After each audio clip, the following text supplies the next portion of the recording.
Bienvenue dans ce journal, voici les titres de l'actualité. Les Nations Unies appellent à une reprise du dialogue politique au Burundi. Un appel qui intervient alors que les autorités burundaises annoncent la mise en place de la CNDI, la Commission nationale de dialogue inter-burundais.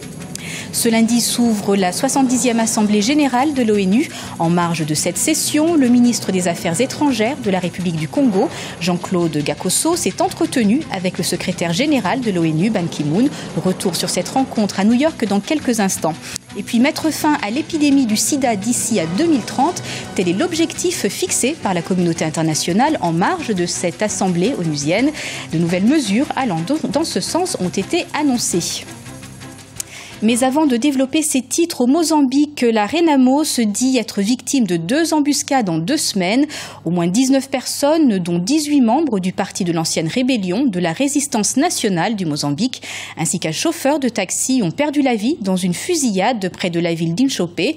Malgré un cessez-le-feu conclu en septembre 2014 entre la Renamo et l'armée mozambicaine, les tensions restent vives entre les deux camps.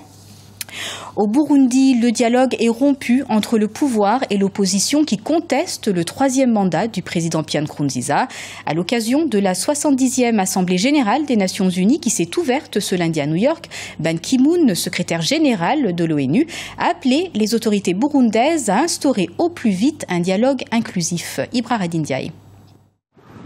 Le secrétaire général des Nations Unies, Ban Ki-moon, invite les autorités à instaurer un dialogue inclusif pour une sortie de crise. Les discussions entre le pouvoir et l'opposition ont été rompues depuis que le président Pierre Nkurunziza a décidé de briguer un 3e mandat. Si l'initiative onusienne est saluée au Burundi, on déplore toutefois l'absence d'une résolution du Conseil de sécurité de l'ONU en faveur de la paix. L'appel de Ban Ki-moon pour la reprise des négociations au Burundi répond à un besoin parce qu'il y a beaucoup de violence au pays et il ne peut y avoir que des discussions pour arriver à la paix au Burundi. La guerre ne pourra pas aboutir, on sait ce qui s'est déjà passé au Burundi. L'appel ne suffit pas, mais Ban Ki-moon n'a pas les mains libres parce qu'il y a les droits de veto des Chinois et des Russes qui empêchent toute résolution aux Nations Unies pour le règlement du conflit burundais ou au moins l'intervention assez musclée des Nations Unies.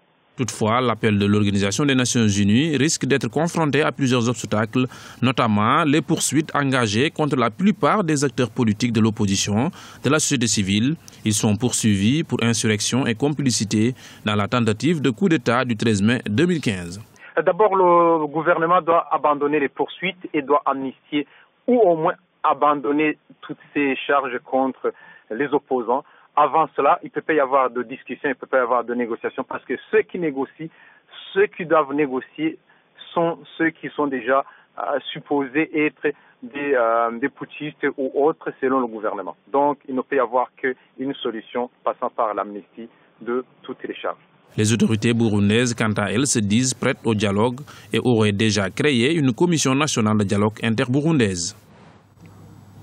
Renforcement des liens de coopération entre la Chine et le Nigeria. Les présidents Muhammadu Buhari et Xi Jinping se sont rencontrés dimanche 27 septembre au siège des Nations Unies à New York. Selon le président chinois, le partenariat stratégique entre la Chine et le Nigeria porte sur des intérêts réels aux deux peuples. Rappelons que l'année 2016 marquera le 45e anniversaire de l'établissement des relations diplomatiques entre les deux pays, ainsi que le 15e anniversaire de la fondation du Forum de coopération Chine-Afrique, dont le sommet se tiendra en décembre en Afrique du Sud. Et puis actualité onusienne toujours, à la tête de la délégation congolaise à la 70e session ordinaire de l'Assemblée générale de l'ONU, le ministre des Affaires étrangères du Congo, Jean-Claude Gakoso, qui a multiplié les contacts avec ses homologues diplomates, en témoigne sa rencontre avec le secrétaire général de l'ONU, Ban Ki-moon. Voyez ce sujet de Paul de Singwe.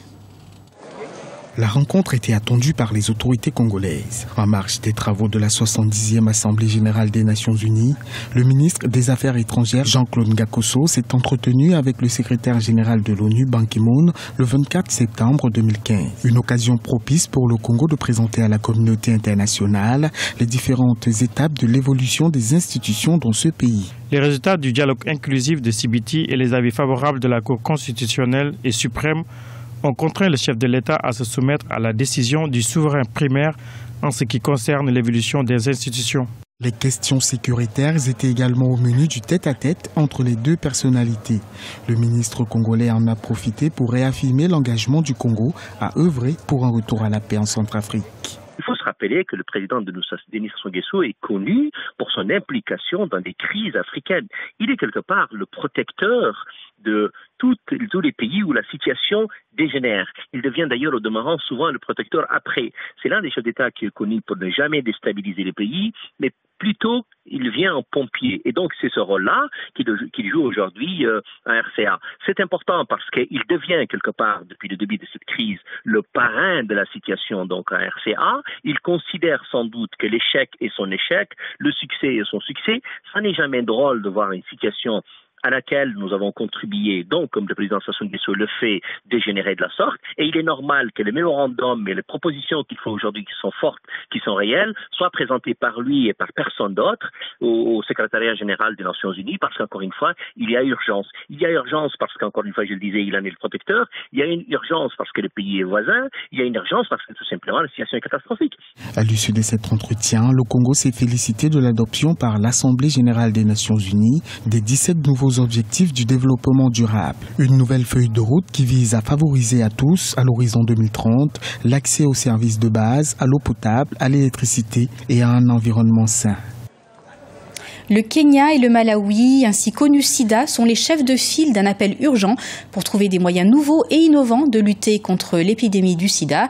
Une exhortation lancée par les pays africains sous l'égide du programme de l'ONU destiné à coordonner l'action onusienne contre la pandémie, lancée à la veille de l'Assemblée générale des Nations Unies à New York. Les détails avec Ibra Radindiaï.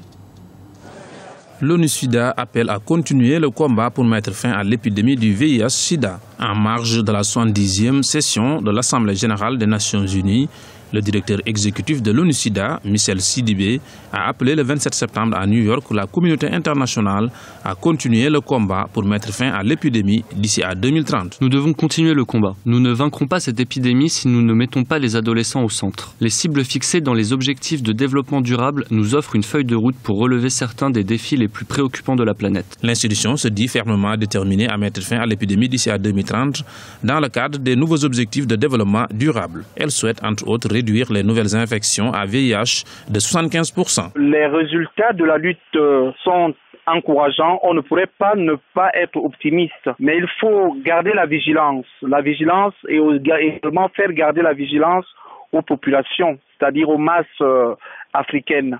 Et cela dit, tout n'est pas fait et tout n'est pas très bien fait. Il faut imaginer la mise en place des campagnes de sensibilisation plus adaptées et qui touchent un plus grand nombre. Je pense par exemple en langue locale et reviser aussi les moyens d'accompagnement des personnes porteuses du virus, parce que la seule administration des médicaments ne suffit pas, et des moyens d'accompagnement également adaptés aux populations locales, à la sociologie africaine. Et le dernier point que j'aimerais toucher, c'est le développement d'une recherche africaine contre la maladie du sida. L'ONU-SIDA souhaite également permettre à 90% des personnes qui connaissent leur séropositivité au VIH d'avoir accès au traitement. Une mission certes difficile, mais pas impossible. Ce journal a été réalisé par l'ensemble de la rédaction. Merci de l'avoir suivi. Retrouvez dans un instant une nouvelle édition de l'actualité sur Africa 24.